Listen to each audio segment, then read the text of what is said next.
Happy Moundville Monday, everyone. Today we're going to talk about iNaturalist and how we can use it around the park and around your home.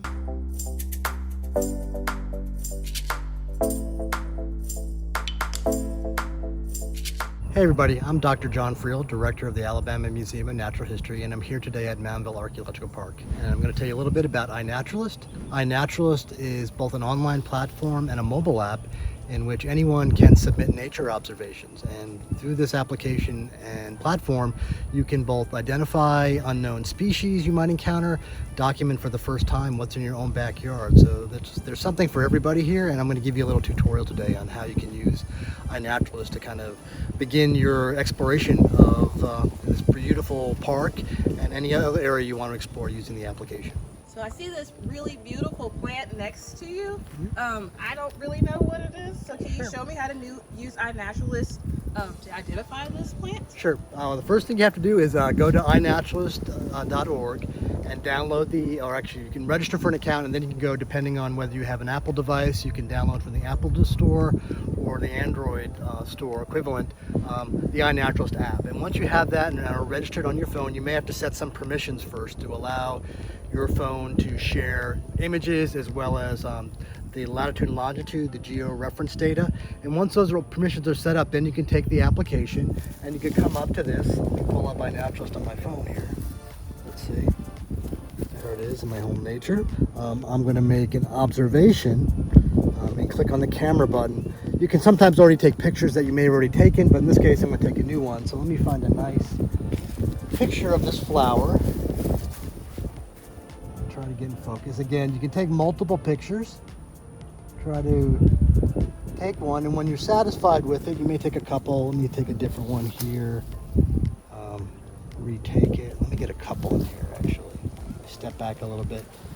You can actually submit multiple observations, and sometimes that actually helps identify them.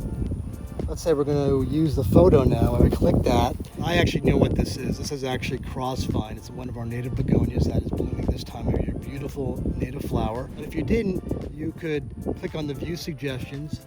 iNaturalist actually now, in addition to having the community help identify what you find, uses artificial intelligence, and it will pattern match your image against known images that have been identified, and often is able to suggest what you've seen. And actually it got it right. So the first choice is begonias, which is the genus. The second one is Begonia capripulata, which is the crossvine, and that in fact is what this species is. So this platform, using the power of artificial intelligence and the database of hundreds of actually tens of millions of observations, was able to determine what that flower was. So you could, if this was blooming in your backyard, or if you were at Moundville Park today with us, without knowing anything about plants, you could identify that. It really is kind of a rabbit hole, which I like, that you can go into getting all kinds of information. And I personally have gotten several of my co-workers, including Rebecca, who's filming this, interested in iNaturalist. Just looking at this here, if we stay here long enough, not only are there plants, I've seen several, probably carpenter bees come in here, maybe some bumblebees. If there's any right here at the moment I can show. Oh, there's one right there. And Rebecca, what is that? Oops, I can feel it buzzing. Do you know what that is, Rebecca? It does. Look at its butt. Oh, it is. It does have a shiny butt. Okay, what does that mean? It means it's a carpenter bee. That's right. Over here we have a ladybug.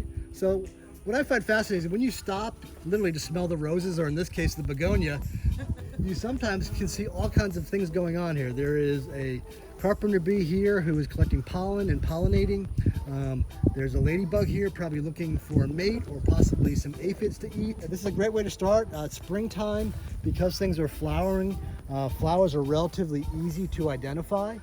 It's a great way to start, just taking nature photography. There is an existing project on iNaturalist for the park, so if you were to come to the park today or at any point in the future, if you recorded things, they'll automatically be added to our database. So you're helping document the biodiversity in the park.